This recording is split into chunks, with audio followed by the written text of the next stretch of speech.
Hi, I'm Krista Price, CEO and founder of HTI Labs, and I'm here to speak to you today about identifying and providing services for trafficked minors.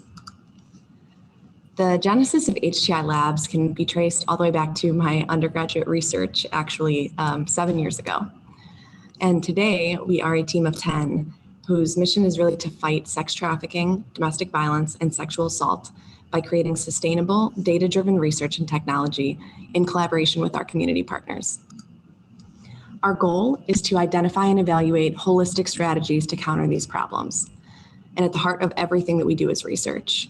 We believe that effective research and technology must be embedded in community efforts and grounded in deep understanding of the substantive issues in the relevant contexts. So we really seek to understand, how do these problems work? What are the gaps and challenges that frontline entities face, and what do they need? As data scientists and engineers, we leverage technology to take it much further. And so we will generate data that does not yet exist and integrate information that the community already has in order to connect the dots.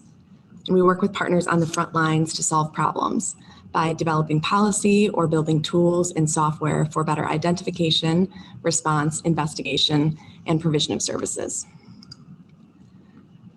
As I mentioned, our roots really trace all the way back to my joining an experimental research lab at Creighton University in 2012 that brought together math, computer science, and international political theory. We were very methods focused, specifically studying network analysis and graph theory and applying it to international issues. Since it was funded by an intelligence community grant, often those international issues would be ones that are relevant to national security. And so I led a team that created a theoretical model of international trafficking flows. And the goal of that was to identify key parts of the network that, when targeted, would do the most damage to global trafficking in the long run. To make this more actionable, I wanted to do a similar concept looking at trafficking across the United States. And over time, the project necessarily evolved to deal with a near complete lack of data on trafficking, and ultimately arrived at a novel approach using online advertisements, data science, and network analysis to identify potential trafficking networks within the industry. Thanks to a private research grant in 2015, I was able to pursue the idea, and the Human Trafficking Initiative, or HTI, was really born. If our algorithms were going to be useful in solving real problems, then they really needed to reflect the real world. So in addition to studying the problem, we worked hand in hand with people on the ground. And as we became increasingly integrated with the anti-trafficking community, we realized that we could really better meet our partners' needs by becoming a social enterprise. And so in 2018, HTI Labs was born. While our work has been incubated locally with our partners, studying what the issues are here and building alongside our local partners to create solutions that really target these problems locally, we're now at the point of implementing nationally, which is really an incredible feat when you think about the ability for Nebraska to act as somewhat of a standard and to impact other states around us. So the idea of HTI Labs really stems from my frustration at the complete lack of data to work with as a graduate student. And not only do we build research and technology in support of anti-trafficking efforts, but we do so in a way that will create ongoing data, allowing for ongoing research into how best to tackle these issues, because the issues are always evolving.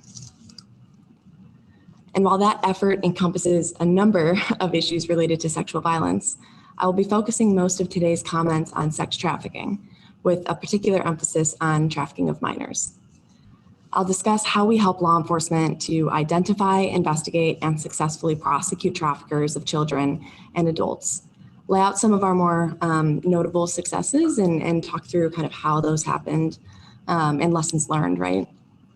And then I'll conclude by discussing where we're going in order to better unmask the trafficking of minors in our state and beyond. While it's not the topic of my presentation today, I would be remiss if I did not note that we are also heavily involved in helping victims escape and rebuild their lives through our policy work and our work with victim service providers.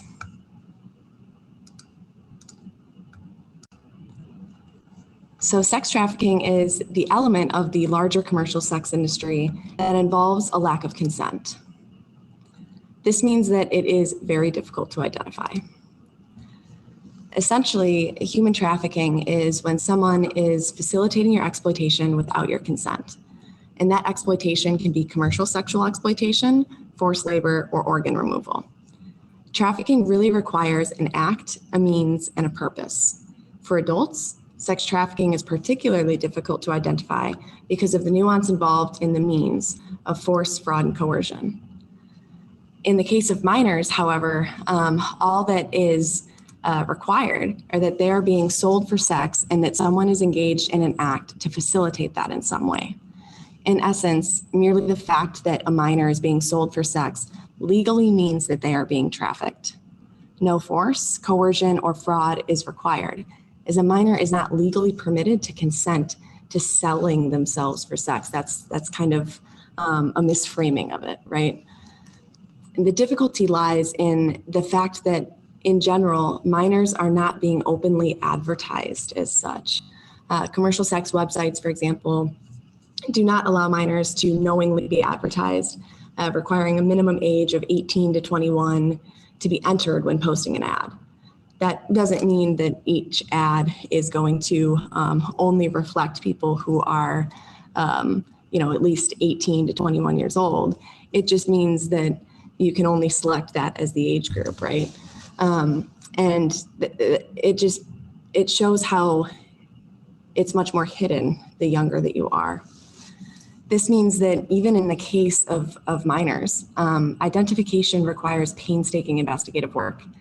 This investigative work is often even more difficult when dealing with sex trafficking of minors due to the excessive screening processes that trafficking networks put in place to vet the customers for minors. And these vetting processes make it really hard for law enforcement to get past. At the heart of trafficking is manipulation and control. Traffickers intricately weave a web of manipulation and control around their victims to make it difficult to leave. This makes self-disclosure very rare. Equally rare is the willingness to identify one's trafficker owing to fear or loyalty. Many trafficking victims do not register their experience as trafficking and will have difficulty coming forward. This is particularly the case for minors who are more easily susceptible to manipulation. They may have difficulty coming forward because their traffickers often are intimate partners, leading to very complex victim-offender relationships similar to domestic violence. Or they may have difficulty coming forward because of the trauma that they've experienced or threats from their trafficker against them or their loved ones, should they do so. Or they may view themselves as culpable to crimes that they've committed with their trafficker, which is a fear that traffickers encourage. I'd like to note parenthetically here that in 2018, HTI Labs developed the research, strategy, and drafting of a law in support of Senator Pansy Brooks and the Women's Fund of Omaha to address this connection between committing crimes and trafficking victimization. This law, which was LB 1132, makes it easier for trafficking victims to escape their situations and to rebuild their lives by providing a path to expunge criminal records for crimes that they were forced to commit. Essentially, they're able to set aside and seal those records, making things much easier moving forward.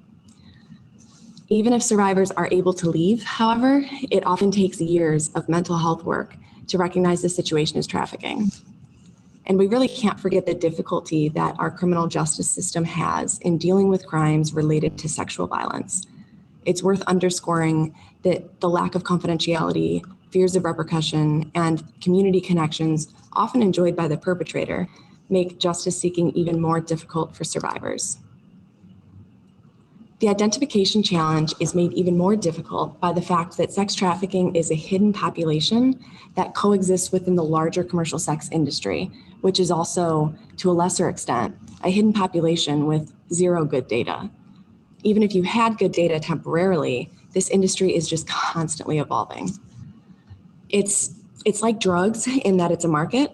You have traffickers supplying something to buyers. But instead of, heroin, that something is a sex act with a human being.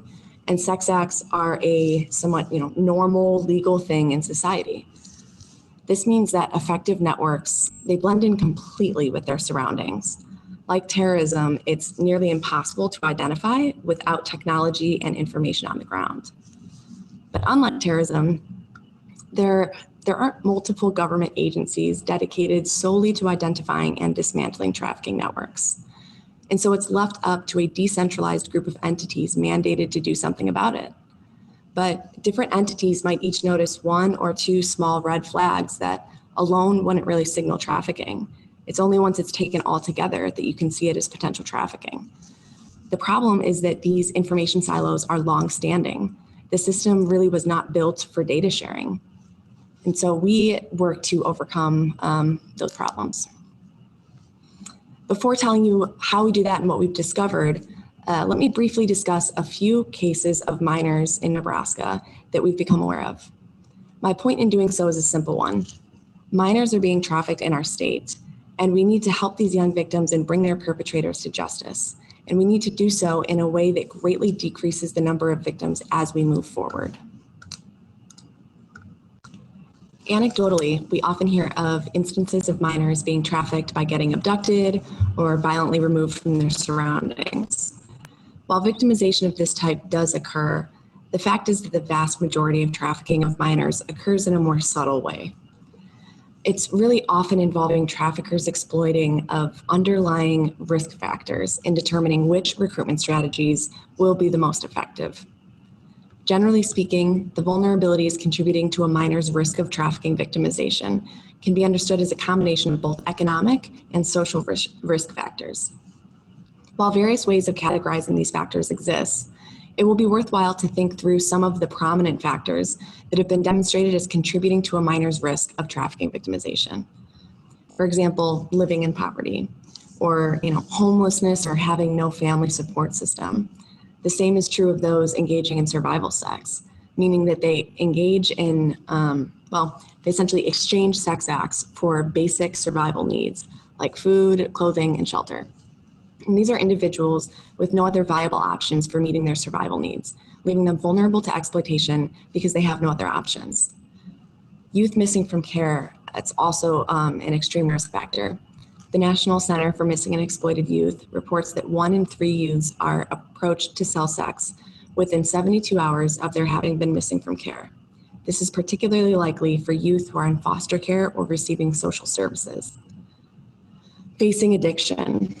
Substance dependence can leave sex providers vulnerable to exploitation by both facilitators and sex buyers. Another risk factor is having experienced or experiencing physical or sexual abuse. And foreign nationals, especially those who are undocumented or dependent on someone else for a visa, may be vulnerable to exploitation due to a lack of opportunities for legal work and/or threats of deportation.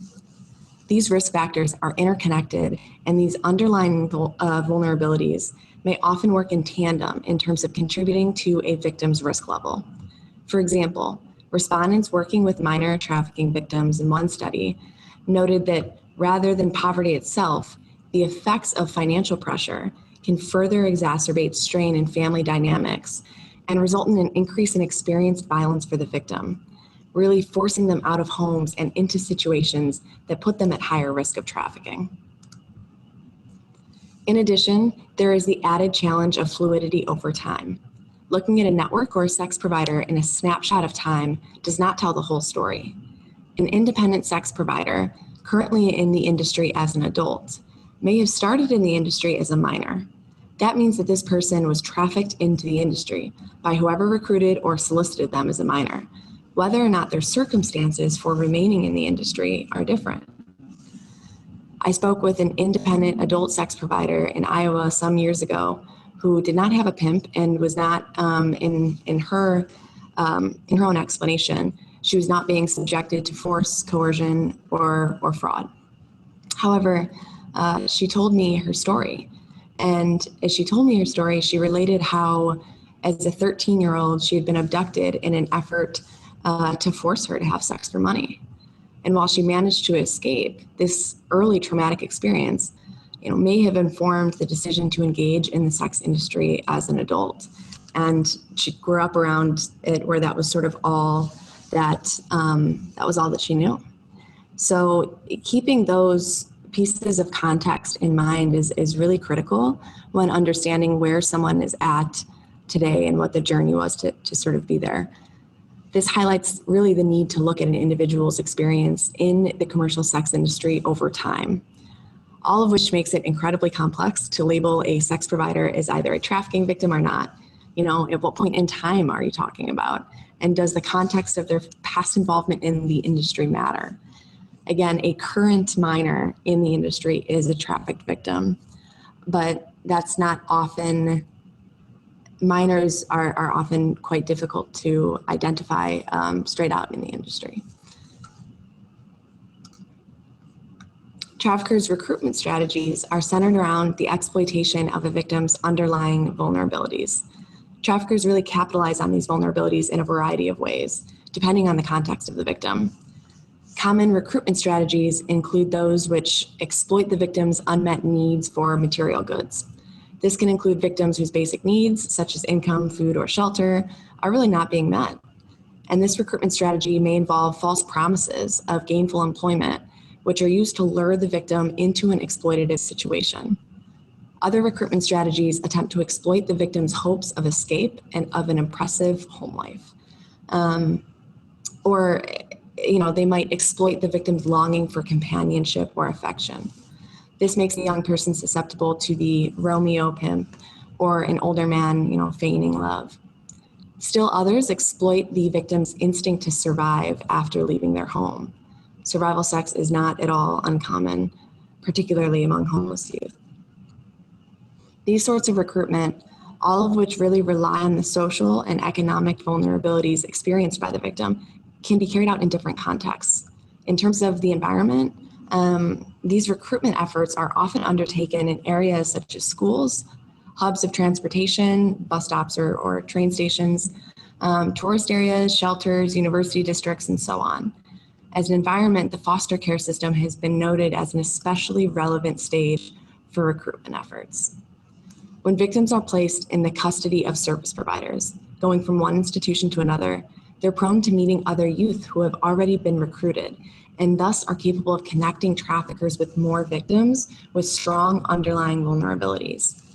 Recruitment and exploitation may also occur by way of a family member with a domestic environment. Exploitation and recruitment efforts carried out at the behest of a family member within the context of the home disproportionately affect very young victims, such as those who are less than 10 years old or younger. Existing research concerning the relationship between underlying vulnerabilities and traffickers' recruitment strategies has resulted in some valuable insights. We've really learned an important lesson, that portions of our community's youth who are most vulnerable, economically and socially, are at high risk of trafficking victimization. While these insights are helpful, it's worth noting that we are necessarily missing large swaths of perspectives, insights, and experiences regarding the trafficking of minors. The bulk of existing research and knowledge concerning minor trafficking relies on considering the nature of known instances of trafficking made through formal avenues, such as the criminal justice system, the service provider system or hospitals, and voluntary reporting of experiences through mechanisms such as surveys or interviews. The fact is, however, that the majority of trafficking of minors is not being reported through any of these formal channels. And so relying solely on data generated by way of these formal systems can result in a skewed or incomplete picture of trafficking, especially instances of youth, or instances involving youth, really. If we really wish to understand the problem as a whole, we need to look to develop approaches that seek to capture and consider instances of trafficking that are both known and unknown to formal entities. We need to look toward public-facing and open source data that represent the commercial sex market overall, and integrate it with more formal forms of data representing instances of exploitation, such as those found in the criminal justice and service provider systems. And that's exactly what our strategy at HTI Labs entails. Our approach is to work top down to identify as much as possible of the larger commercial sex industry, and then working bottom up with law enforcement and service providers to identify specific instances of trafficking within that industry. This allows us to estimate the portion of commercial sex that is trafficking, and the more feedback that we get from our community partners, the better those estimates. We identify traffickers by first identifying sex providers who might be trafficked, and then identifying their potential traffickers. And we do it this way because traffickers are far less visible than sex providers. Sex providers need to advertise or communicate with buyers in some way, and therefore it can't be completely, underground. So we begin by capturing data across all segments of the commercial sex industry, after which we make connections across the data using algorithms helping us to understand the network structure and individual sex provider vulnerabilities. Based on these factors, we predict trafficking risk, and we push the high-risk leads to our law enforcement partners via an online leads platform that we've developed. We then interactively assist in the ensuing investigations to identify the trafficker and achieve a successful prosecution. What we learn also helps power another platform that we've built called PAVE. PAVE facilitates a single community-wide screening, assessment, and referral process, where really all roads lead to the potential victim being identified and connected to services. First responders in the service provider community, hospitals, law enforcement, and elsewhere provide information on their encounters during the normal course of their duties with potential trafficking victims. Based on these inputs, PAVE makes an assessment of the likelihood of trafficking and provides guidance on next steps. And so individuals not being advertised for sex online, which includes many minors, are able to be identified and connected to services that they need. Together, LEADS and PAVE constitute an ecosystem that help communities identify and respond to situations of potential trafficking in a way that allows everyone to learn from one another. Let me take you through some of what we have learned to date from these data about trafficking in our state. These data relate to occurrences of trafficking in what I will refer to as the Backpage era. I will call it that because much of these data came from the website backpage.com, in which an estimated 80% of online commercial sex ads were posted. That website was taken down by the FBI in April 2018. Online commercial sex ads are now distributed across a wider set of offshore websites, essentially similar websites that were up before, but then when the FOSTA-SESTA legislation was passed, that made these website owners liable for any content on their sites, they spun back up, but placed their servers overseas so that they couldn't be held liable. And this has created challenges for those of us who are working to unmask the trafficking networks. The internet has largely replaced many other means of buying and selling sex because it's deemed to be safer than street-based prostitution, and yet it reaches a broader range of customers. From a research and investigative angle, online ads also provide visibility of some of the population that would otherwise be more hidden. Since the overwhelming majority of the industry is advertised online, this is really what we've been capturing since 2015 by using web crawling to automatically detect, scrape, and process commercial sex ads at scale. While the specific sources have changed quite a bit, which I'll get into later, most of our data at the time of the case that I'll go through today came from Backpage.com. Not only was Backpage a market hub, but there's substantial evidence that trafficking victims have been advertised on the site to include adults and minors. So we use data science to make connections across the data to identify networks and individual sort of personas within the network. In our context, seeing and identifying a network or an individual person can happen in many different ways. It can be sort of shared characteristics or identifiers connecting people and ads, similar marketing behavior, or similar network patterns like movement and growth or exit and entry into the industry. Making these connections also gives us a sense of the prevalence of people in the commercial sex industry, and consequently, the percent who are predicted to be trafficked. You can see that sex providers are relatively evenly distributed across population centers. And so it's not just that the big cities are sort of dominating this industry. Providers are being advertised in small towns and in large cities alike. For example, while Nebraska barely shows up on the national heat map here, our 2017 study of the extent of the commercial sex market in the state estimated roughly 900 individuals sold for sex each month in Nebraska. In addition to estimating prevalence, we're able to understand characteristics of the industry, such as sex provider demographics and client preferences. Since ads really cater to the tastes of consumers, they provide insight into the market demand. The fact that providers are advertised with euphemisms suggesting their youth, despite the well-known risks of law enforcement, means that youth is an important characteristic sought by sex buyers. In fact, there's even a premium on it. The younger the sex provider, the higher the hourly rate that they are able to advertise. This effect is the strongest among very young women ages 18 to 25, but it goes away entirely once a woman is over 30. This has some serious consequences. It creates incentives for traffickers to recruit younger females, and it also means that the industry experiences high turnover owing to the dramatic decline in demand as a provider is less able to be marketed as youthful. The commercial sex industry is exceptionally young.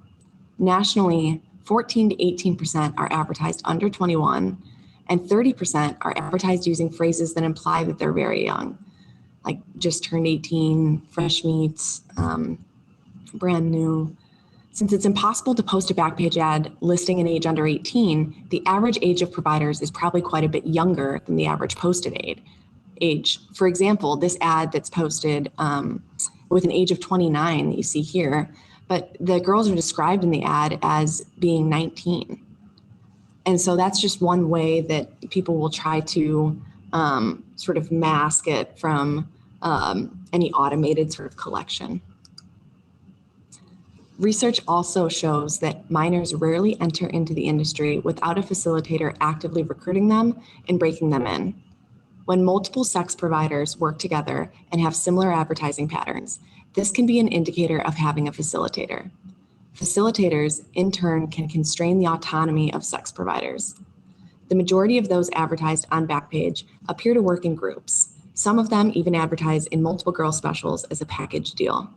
In Nebraska, roughly 18% of sex providers are advertised in multiple girl specials. Beyond that, 60 to 65% of sex providers work with at least one other person, whether they're mentioned in the same ad or not. The most vulnerable among us are also more likely to be victims of substance dependence as well as engaged in survival sex, meaning that they engage in or exchange sex acts for basic survival needs like food, clothing, and shelter. These are individuals with no other viable options for meeting their survival needs, leaving them very vulnerable to exploitation.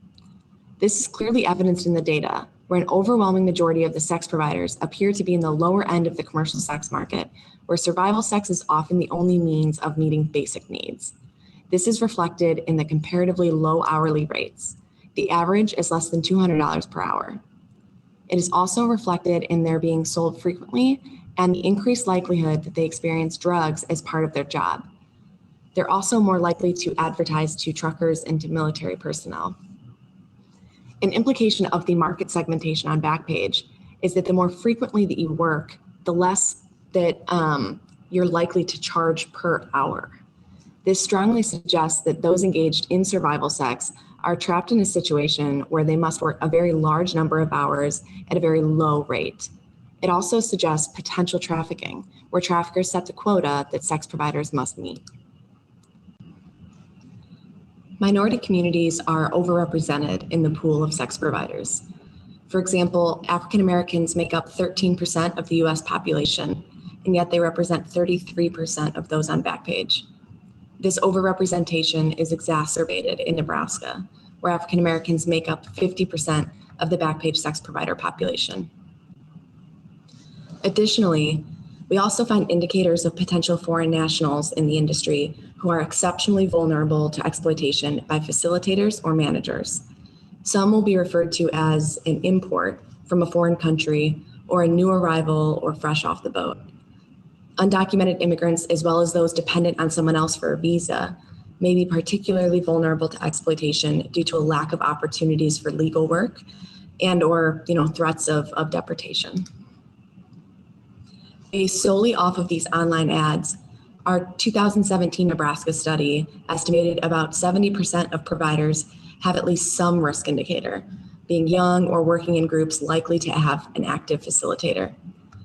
This doesn't necessarily mean that they are trafficked. Some are at higher risk than others. We assess that about 15% are at a high risk of being exploited in a situation that constitutes trafficking. So a lot of our work centers around increasing the quality of our risk indicators, since that results in better local and national estimates of trafficking, and it permits increasingly better identification of individual victims. The nature of victimization, as I sort of talked about earlier, it really means that you can't just take a survey sample and ask if they've been trafficked. Being able to really answer that question takes time, and it requires partnering with law enforcement and service providers for long-term studies. And so that's what we've been doing and what we are doing. We've provided some of these high-risk networks to law enforcement as trafficking leads. And this has resulted in some major successes, including the identification of a large-scale trafficking network operating out of Omaha that I previously discussed. This is the largest trafficking case in the history of our state. It spans really across the state into other states as well, and is really tied, it's heavily gang related and tied to recruitment out of high schools. Not only did our approach succeed in unmasking the largest trafficking network in Nebraska to date, but we were also instrumental in dismantling the largest international sex trafficking organization operating in the US to date. The ring was trafficking young Asian women across the country, operating in 63 different cities to include a heavy presence in Omaha. In this particular case showed how well our algorithms could work. We were able to identify just how widespread the network was, and then law enforcement was really able to prove this and turn it into a hallmark case that snowballed into other cases.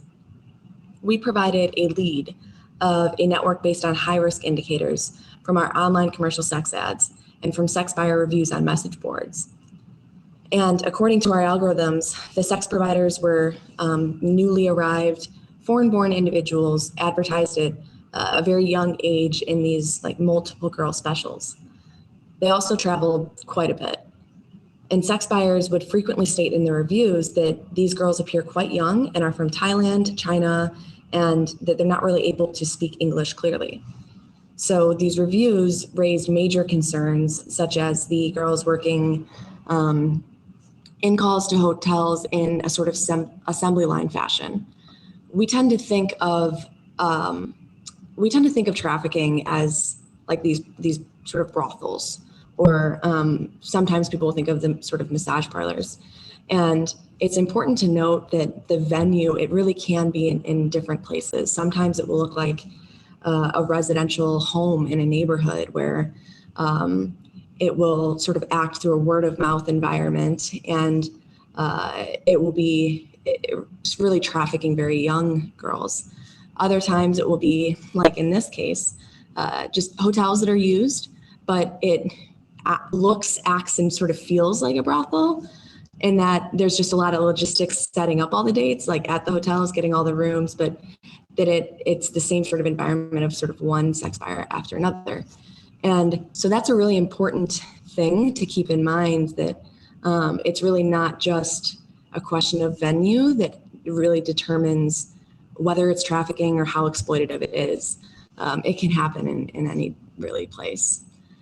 But so we identified this network as potentially very problematic, and law enforcement was able to find an email address associated with one of the individuals in the network. In providing us with that email address, we were able to identify more ads and more phone numbers associated with the network, which we then provided them so that we could, so that they could subpoena Backpage for the ad information, which pulls in a lot of stuff like IP address. And this really did result in the largest international sex trafficking investigation in history, with millions of dollars in assets seized. In this network, the women were advertised in nearly every state across the country, but the ads were all posted from only 3 locations. And this fact revealed that the network was operating out of these sort of call centers that dispatched the victims.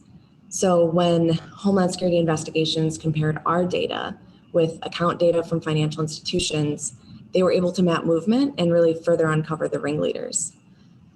This was a brand new model for how trafficking looks. It was baffling to try to figure out the fact that it was operating in these sort of call centers, and yet it was happening in hotels. And when you call to set up a date with someone in, let's say, Omaha, that is going through a call center in, California or Florida, and then you're sort of dispatched there. So there can be a lot of logistics sometimes involved in this. But beyond proof of concept for a collaborative model with law enforcement, the effort for this investigation really greatly advanced our collective understanding of the sex trafficking industry. Through our work in the Backpage era, we were able to learn quite a bit about what worked well and what didn't work well to identify and take down trafficking, which has shaped how we're moving forward with our improved strategies. The commercial sex industry is constantly evolving in response to technological change, the market, and law enforcement efforts. For instance, when Craigslist took down commercial sex ads in 2010, online commercial sex ads really just moved to Backpage.com. And when credit card companies stopped processing transactions for Backpage, the website began accepting advanced cash payments, Bitcoin, and other forms of payments. When Backpage was shut down and subsequent legislation passed, online commercial sex ads moved to a more decentralized set of, largely offshore websites. More recently, during the COVID-19 pandemic, we've been seeing that the financial duress attending the crisis has brought many first-time entrants into the industry, which has been experiencing a major shift in venue away from, massage parlors and hotels to online webcam activity, and this sort of need to be able to connect directly with sex buyers, which has placed a lot of the facilitators, your pimps and your traffickers. It's given them a really good recruitment pitch, right? It's given them a lot of importance in the industry because they're the ones often who have the contacts with the sex buyers. So the industry is really in constant flux. This underscores the importance of ongoing R&D. Not only have we needed to pull in new sources of information from the dozens of new websites emerging and disappearing, but we also needed to really refigure out how we link things to sort through all the noise and identify the coherent networks. One of the major lessons learned is how critical methodologies such as machine learning can be to help reduce the amount of work that needs to be redone with every slight change in the industry. And so we've really rebuilt our system to be more robust to market shifts and adaptations. As I previously stated, a lot of our work centers around increasing the quality of our trafficking risk assessment. And we do that in order to really answer the question of whether minors are involved, or in the case of adults, if there's evidence of force, fraud, or coercion. And that requires partnering with those on the ground. We originally thought that this partnership would look like us providing a lead and then law enforcement telling us whether or not it was trafficking after they investigated it. But something that we really did not anticipate was just how useful data science can be throughout the investigative process. So we've become deeply integrated with our law enforcement partners, thanks to our involvement in a number of operations and investigations, to include some that are ongoing. The most successful cases really occurred when we worked alongside our law enforcement partners to turn a lead into a prosecution in a sort of iterative fashion, because new information that they uncover may connect a few dots and change the understanding of the overall network, which is extremely helpful for those on the ground having conversations to determine, the potential of trafficking. So we are rebuilding our leads platform to better facilitate this collaborative, interactive process where online data can combine with their sort of on the ground knowledge to increasingly understand the network and refine sort of like intelligence requirements figuring out what it is we still need to know. And doing that until we're able to answer the question, is this trafficking? Who's involved? And who else could, potentially be a trafficking victim? Moreover, we are working to overcome the fact that anti-trafficking efforts are left up to a decentralized set of entities mandated to do something about it. Different entities may notice, one or two small red flags that alone would not signal trafficking. It's only once it's taken all together that you can see these very clear situations of trafficking. But that requires the system to talk to itself. And that's one of the most long-standing and famous challenges when it comes to government. For example, about a year ago, a young woman was advertised online whom we deemed to be moderate to high risk. She was advertised in 2 girl specials, and sex buyers mentioned that she seemed sleepy or shy. At the time, I was very much on the fence on whether this was high risk enough to put on law enforcement's radar. But she just so happened to advertise one day when I was in a room with our law enforcement and DHHS partners working on a separate case. And so I asked them to look her up in the off chance that maybe they had some additional information that suggested high risk. And what we found was pretty astounding. There were multiple times where the system should have identified her as a likely trafficking victim.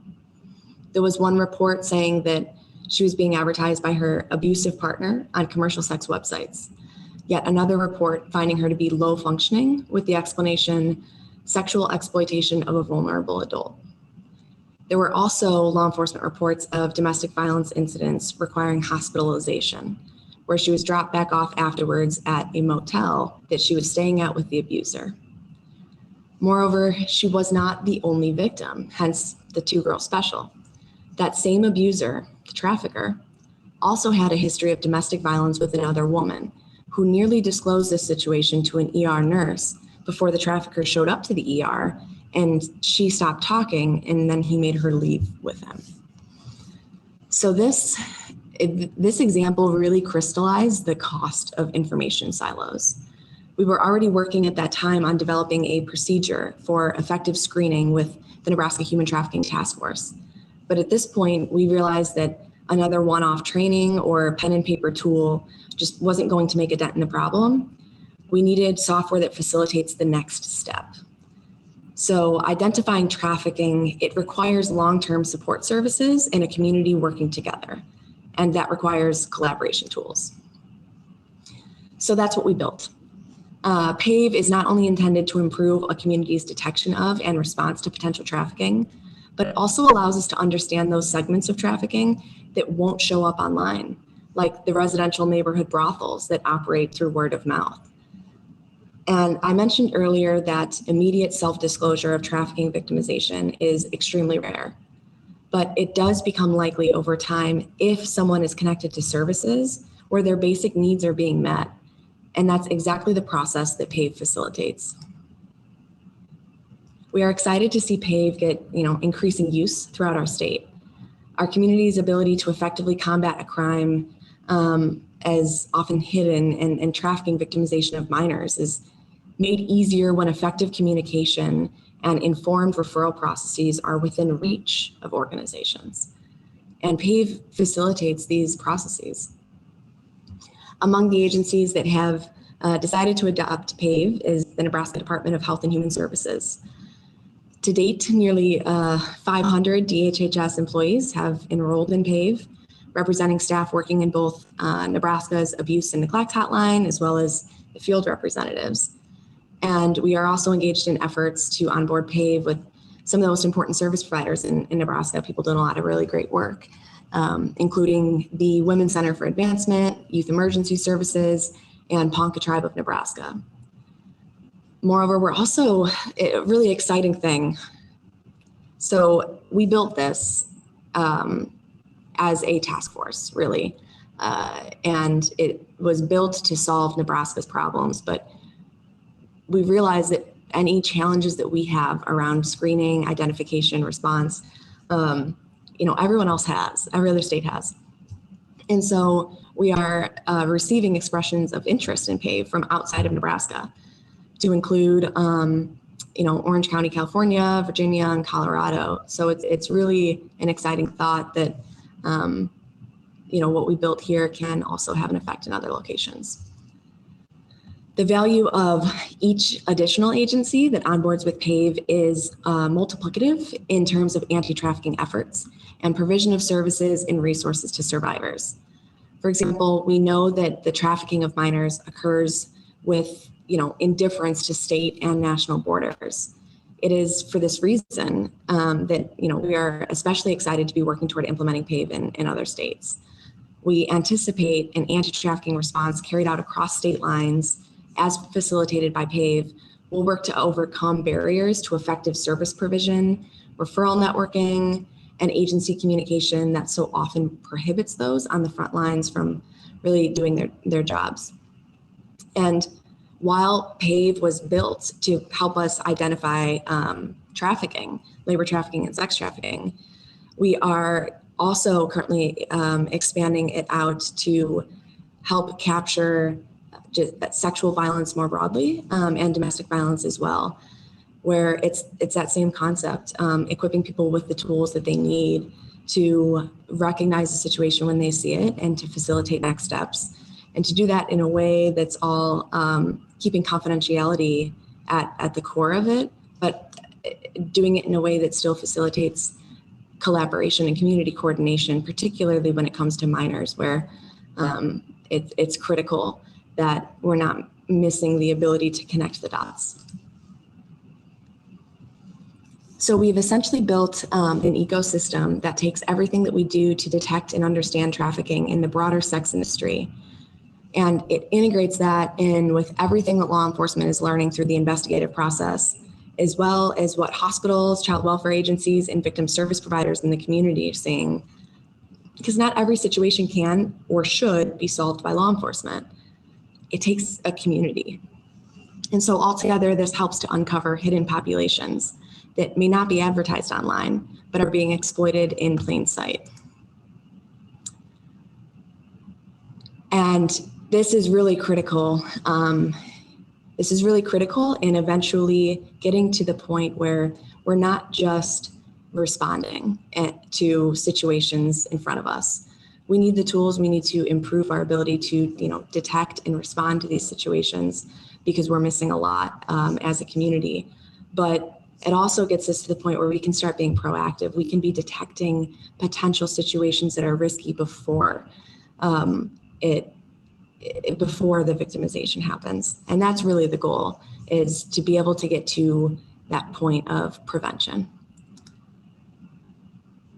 And so if there's one thing that I hope that anyone sort of takes away from this, I hope that it's really that research and technology can be thoughtfully embedded in frontline efforts to combat sex trafficking of minors. And that can and will reduce trafficking of minors and adults in our state and beyond. I would be happy to take any questions. And so please feel free to contact me with my email address is on here, or our head of research and data science, Catherine Patino as well. Her email is also on here. Thank you for joining today, and I look forward to any questions that you all have.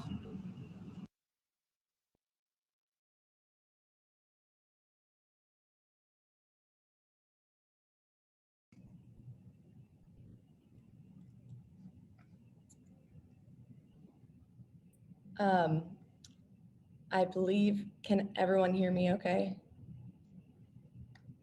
Hopefully. Okay, so thank you so much for, appreciate it. Thank you guys. Thank you so much for, letting me talk about everything that we do and everything that I've learned over the years. I especially appreciate the ability to have recorded it. This has been a very crazy week, I think, for everyone. And so if I were to be going through that all with you guys live right now, I think I'd be a little bit inarticulate due to sleep deprivation. But so I really appreciate the ability to be able to talk through that and record all of it. I am monitoring the questions in the comments in the chat. I know one question was about wanting to get access to the PowerPoint, and I'd be more than happy to share that. So I will communicate with the organizers to see how best to do that logistically, but I'd be very happy to share really any of the materials, the recording and the PowerPoint. And if you guys have any questions or anything that you want me to expand on or talk through, just let me know in the comments, and we'll see how I can manage this. One of the things that I know I did not go through in the presentation, but just wanted to mention, kind of hearing it all back, is that labor trafficking is also a very, very, very big big problem. And I think I talked largely about sex trafficking of minors, because that's where most of our research work has been over the years. But that the tools and everything that we are building also seek to identify and respond to labor trafficking. It works in very similar ways, but and the statistics on labor trafficking are also quite alarming. For minors in particular, it can show up in kind of different ways. There's, more classic labor trafficking that we often think of, like working in sort of agriculture. Meat packing is relevant here, but then there's also a lot of sort of like going to door and selling things like that. Oftentimes when it's a minor, that's someone who is being coerced by an adult to do so.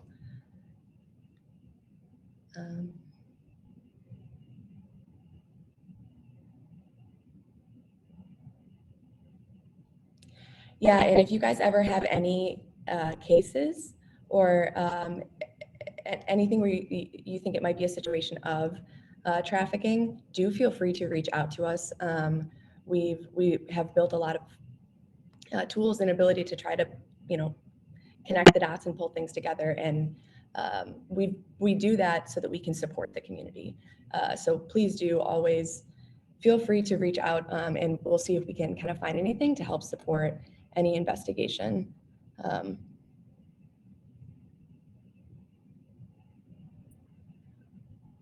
Okay, so we have a question here on helping to get youth out of the sex trade, especially when they're like an 18-year-old making more money in this work online than in traditional 9-to-5 type work. That is a great question, and that is actually a really very, very insightful question, because that can often be the case. I think the most challenging element of it is not just necessarily the cash, depending on what percentage of it that they're able to keep, but sometimes the lifestyle as well. So one of the things that traffickers will often do is that they'll keep all the money, but they'll sort of act as the purse strings, if you will, for their victims. And so an important element of the sex trade is always having, your nails done, your hair done, and going shopping and things like that. And so there's this lifestyle associated with it that is the good, right? That's like the part of it that is part of the recruitment pitch. And so it can be, it can kind of glitter, a little bit for them. And it can be really challenging. I think that whenever we can have peer support groups that have been there and are able to sort of speak directly with people in the sex trade, not from a place of, like adult judgment, but from a place of someone who's been there, and they can speak to the fact that, yeah, all of that does seem really great, but for me, there's also that underbelly, right? That there's a lot of the bad, and that emerges a lot more over time, and it begins to unfold. And what are you going to do in 5 years? And so I think that as we can connect peer support groups to anyone who is in this industry and kind of meeting them where they're at, can be a really effective way of of helping them to see the sort of bigger picture of the coercion that might be present and that it's not all the good. They're hearing every single day from their trafficker all about the good. It's being framed for them every single day. And so it's going to take a while to unravel that, but they're more likely to hear it from someone who has actually been there.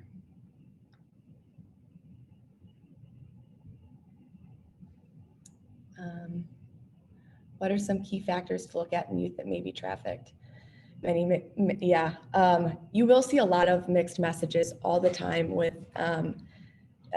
with trafficking victims and survivors, and that's because of all of that coercion that is happening, all of the manipulation that is happening, to where there's sort of this fight internally against what they're experiencing, what they know to be true, and then what is being framed for them and manipulated for them.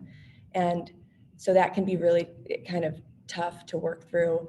Also, they are trained really to act as if everything's completely voluntary.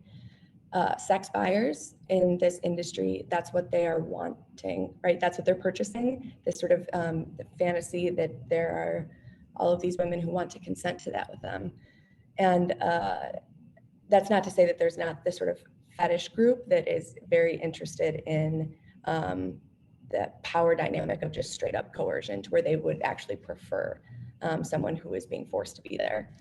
That is a more niche kind of market. Your average sex buyer is wanting to buy into that fantasy of it actually being consensual.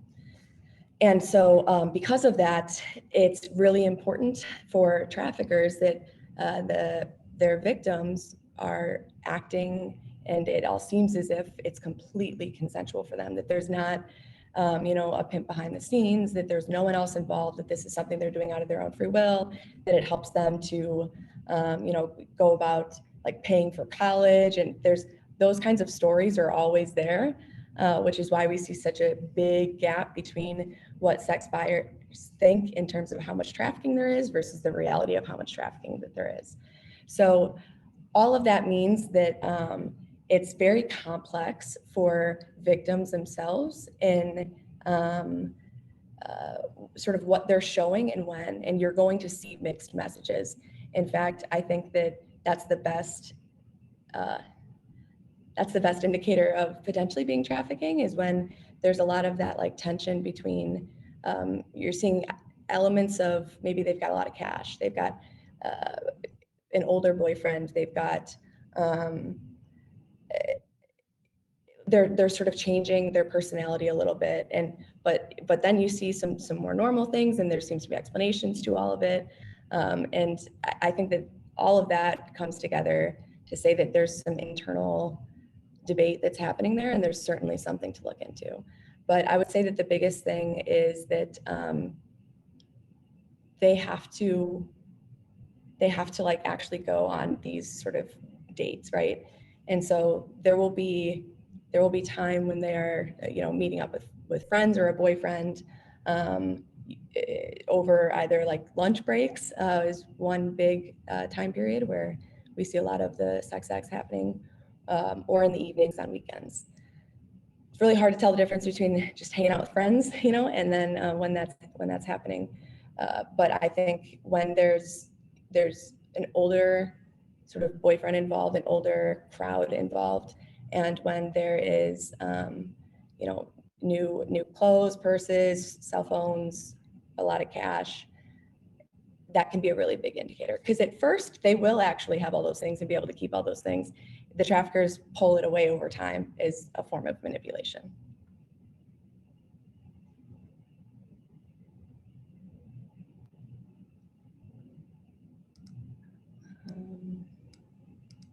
I think it's also really important to mention that it takes a really long time. I know I touched on that a lot in the presentation, but it takes a really long time often for someone to leave this industry. And I think that our jobs as professionals across the community is to try to recognize it, and then not viewing it as like a rescue mission by any means. it's putting those sort of little like drops of opportunity and support in front of them, and they'll see that, and over time that all comes together, and then when they're ready, I think that's when we'll see they're more willing to talk about it. And in the meantime, the job is to keep them safe and to try to identify who the perpetrator is, to keep other people safe as well. But it does take time, and it will often take an extensive amount of time for throughout the healing process for them to recognize and kind of really come to grips with making sense of all of the coercion and the lies and the manipulation and the world that they thought they were in that in fact they weren't.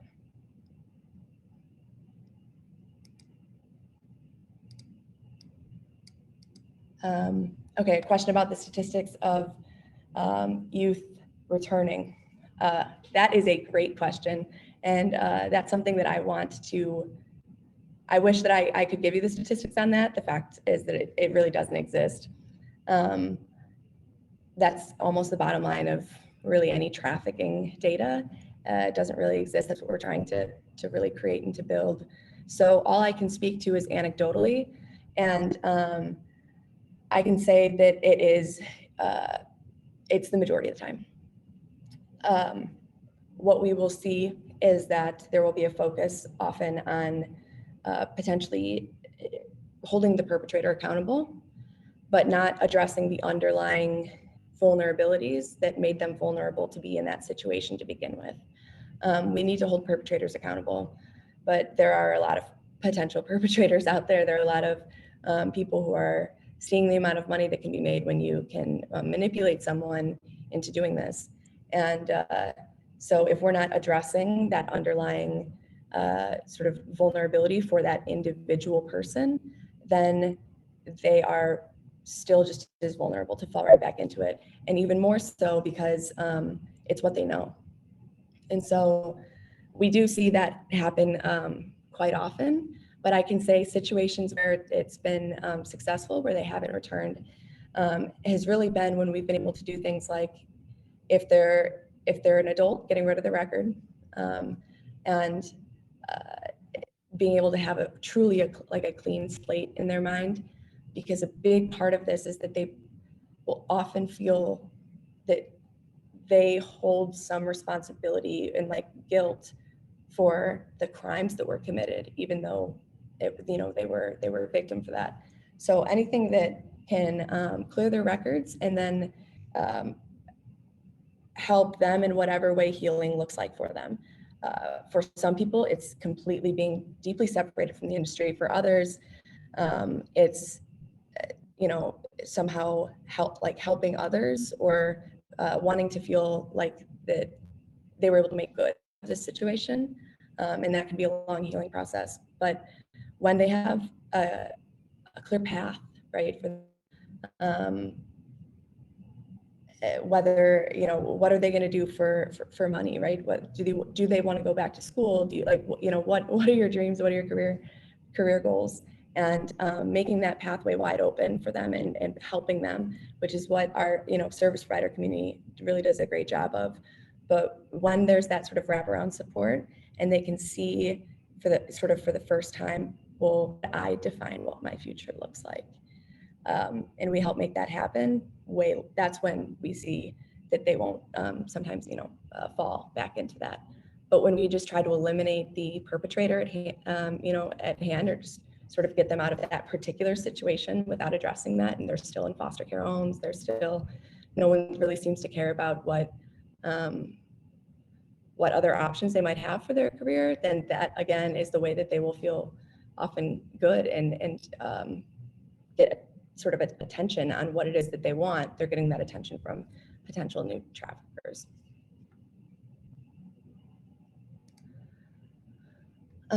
What services are available after they are identified and get out?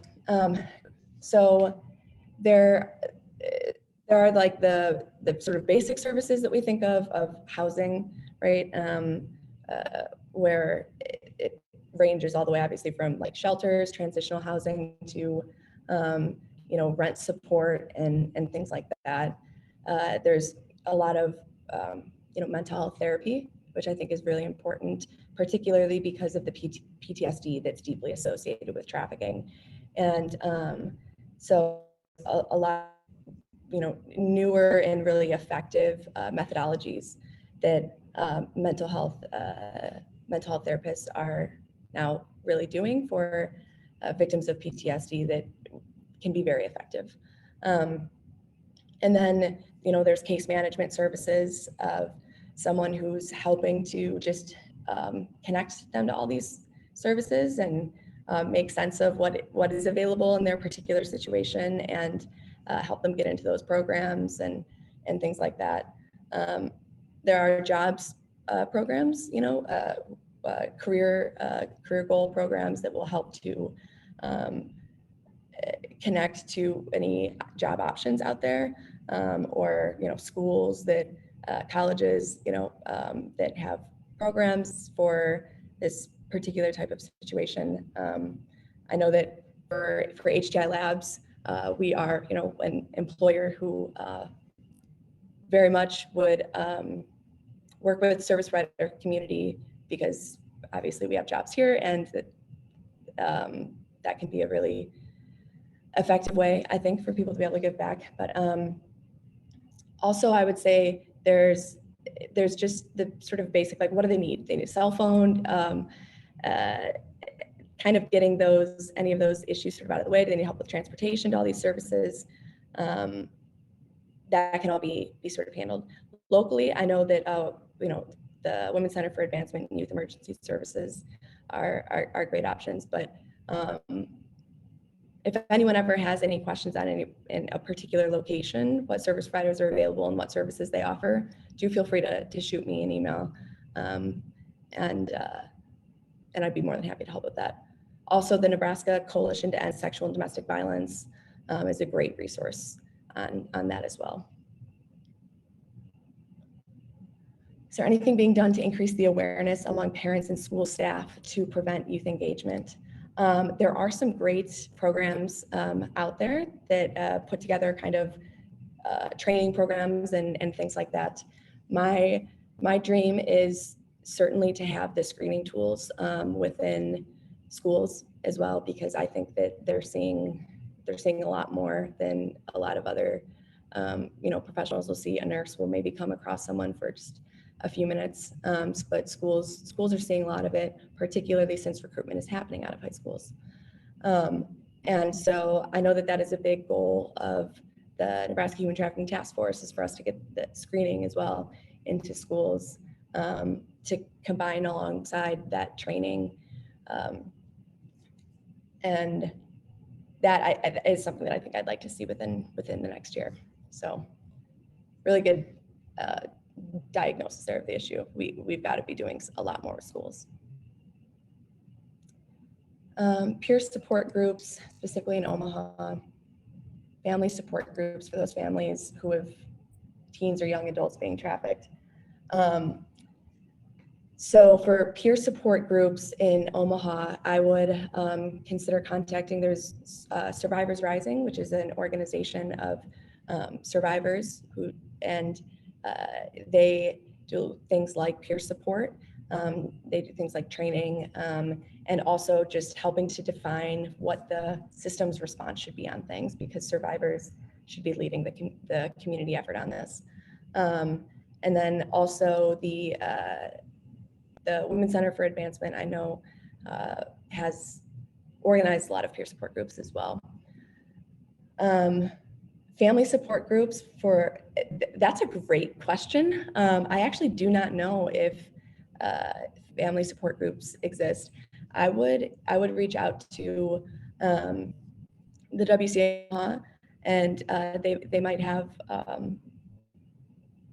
probably have a really great idea of what that exists, or the Nebraska Coalition to End Sexual and Domestic Violence. But yeah, that's a point I kind of want to spend a second on. This can be very traumatizing as well for families or guardians, because it's something that happens behind the scenes, and it's really you won't often see it, and so when families will, find out that this is happening, it can be really, really, really difficult. So I would love to see these sort of peer groups for families as well. I think that would be a fantastic thing. But I do just want to say that families won't always see the signs. And if there's anything we take away, I hope that it's no one person is going to be able to identify this completely on their own. And that's why it does take, a community. It takes somewhat knowing some of the signs, and then, connecting with other people just to kind of talk it out and see if they're also kind of seeing anything. And together you can kind of figure it out. And I think that also helps with healing throughout the process.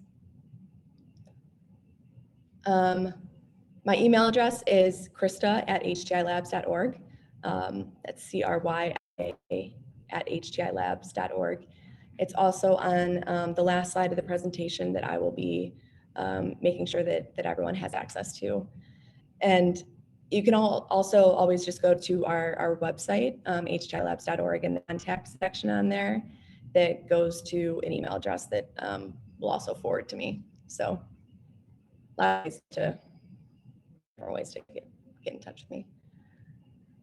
Do we have suggestions on starting teen support groups for trafficked sexual assault teen victims?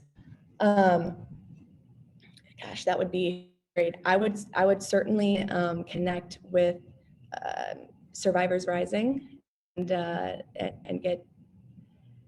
I'm sure that they would have on how to do so, and connecting to any other peer support groups that already maybe exist.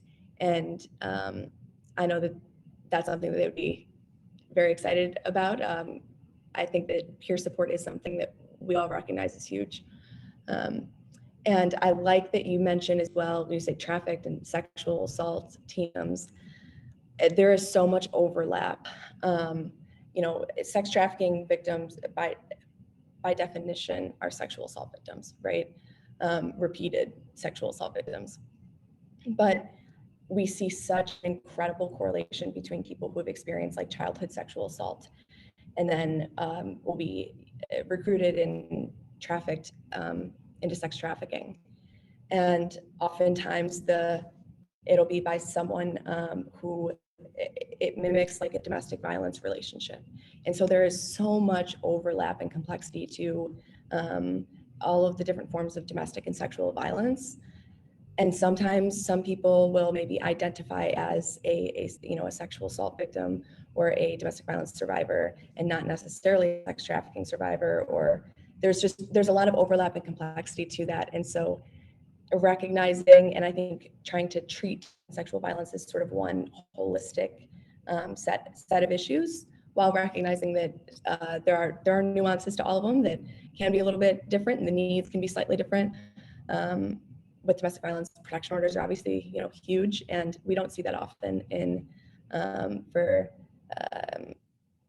sex trafficking situations, but treating it as one coherent set of issues. It's often service providers who are working on those issues and who can provide a lot of guidance on those issues.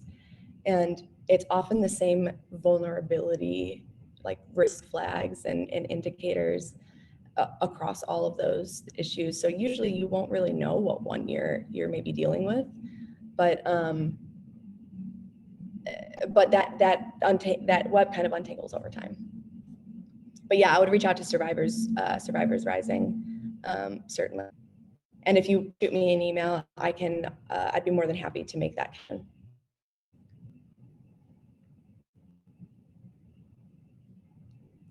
Let me see if I missed any in here.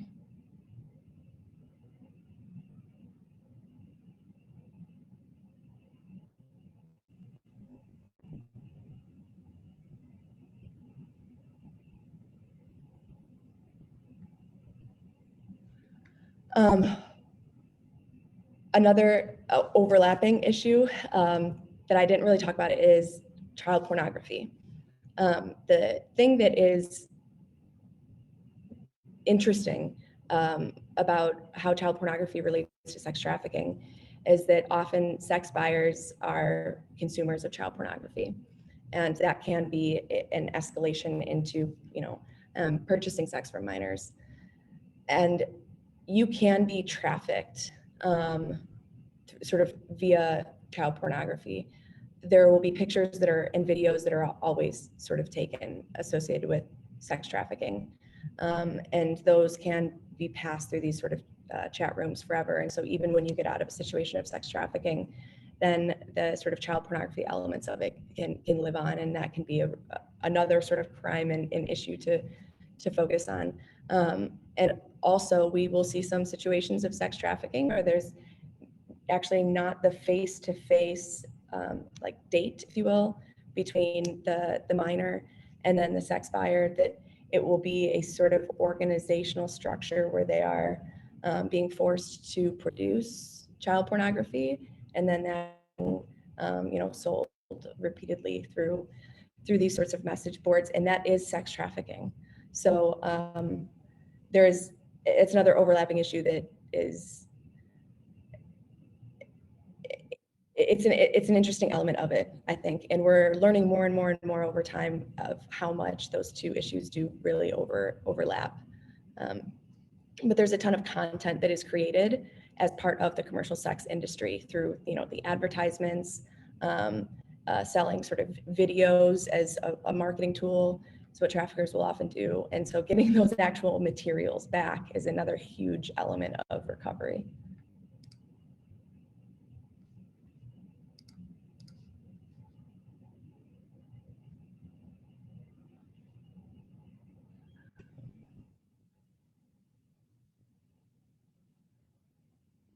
I think I may have gotten to all of the questions in here.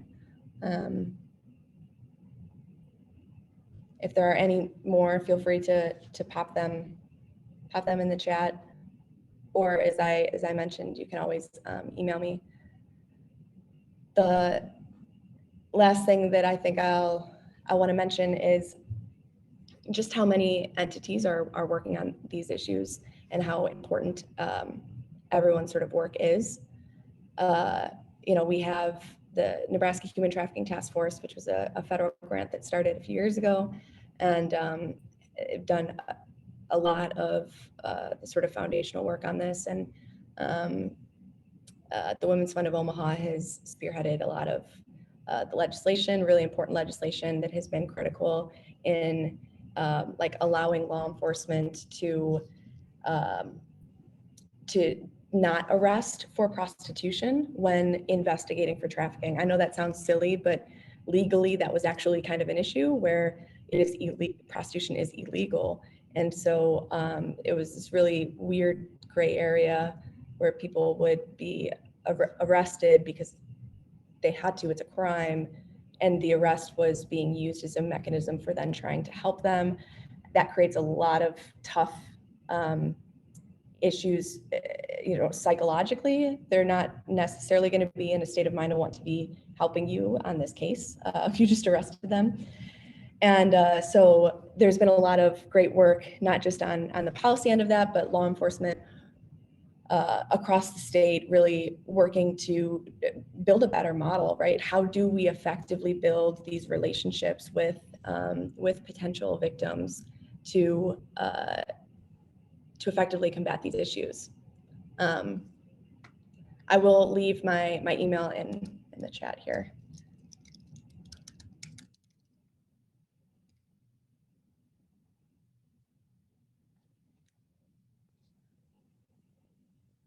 All right. And yeah, if there are no other questions, then I'll maybe give you guys the 10 minutes back to breathe, I guess, between things that we're doing here. And thank you again for just learning about some of these issues today, letting me talk through them. I know that a lot of it is very complex, and it's also, there's not a lot of great data. A lot of the answers are we don't know yet, and that can be really frustrating. It was frustrating enough for me that I wanted to create an organization to try to be able to, over time, increasingly be able to have answers instead of just questions. So this is a really tough issue, and I think that the more that we're all aware of the fact that it is a possibility, it is a very real possibility, and that it has nothing to do with where you live or what income class or anything like that you are, what age you are, that this is at its core manipulation and control, and that spans so many different victimization types. So thank you very much for being here, and enjoy the rest of your day.